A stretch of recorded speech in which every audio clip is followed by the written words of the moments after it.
Assalamu alaikum, Dr. Naik. My name is Nobi and I'm an engineer by profession.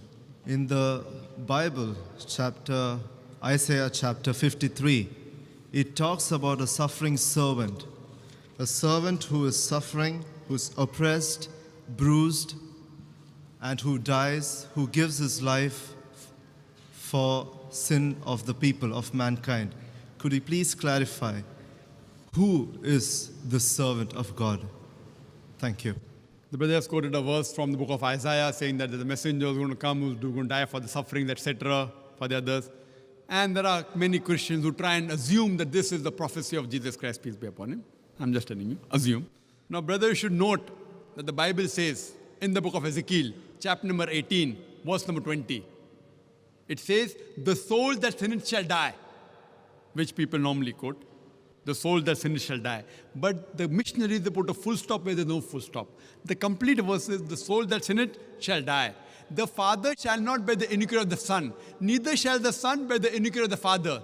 The righteousness of the righteous shall be upon him, the wickedness of the wicked shall be upon him. But if the wicked turns and comes to the straight path, he shall not die. One thing, sin cannot be inherited. So the concept of the church, of the original sin, what the church says, that Adam and Eve, peace be upon them, they ate the forbidden fruit, and that's the reason humankind is born in sin. That's the reason Almighty God sent His beloved Son, begotten Son, Jesus Christ, peace be upon Him, quoting Gospel of John chapter 3, verse number 16, for God so loved the world that He gave His only begotten Son, whosoever believeth in Him shall not die but have everlasting life. I'm just trying to put a nutshell. This is what you all believe. Now coming to the question of the original sin. The concept of original sin is nowhere to be found in the Bible. It is the teaching of the church. According to the Ezekiel chapter 18, verse number 20, it says, the soul that sins shall die. The father shall not bear the iniquity of the son, neither shall the son bear the iniquity of the father.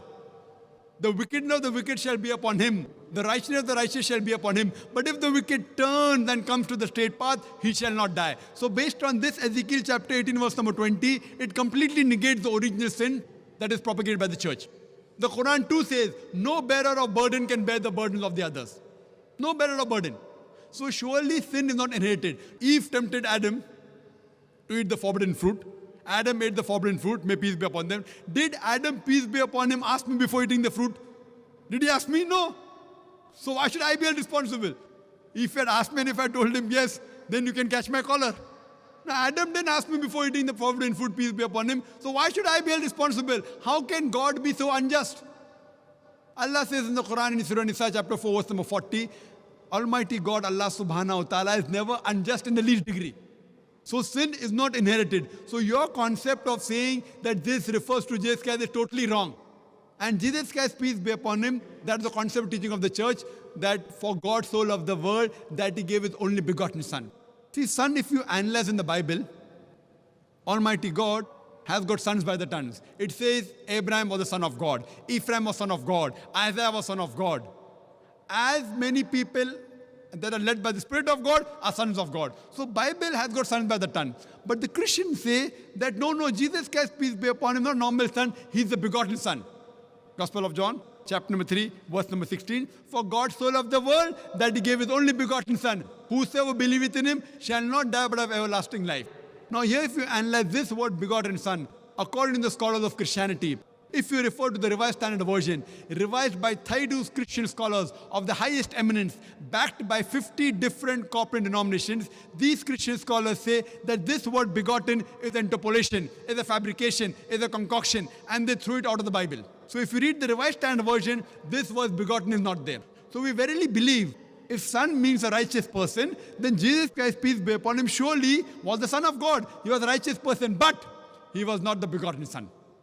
And this concept of inheriting sin is nowhere to be found in the Bible. It's the teaching of the church. In fact, Bible negates this concept.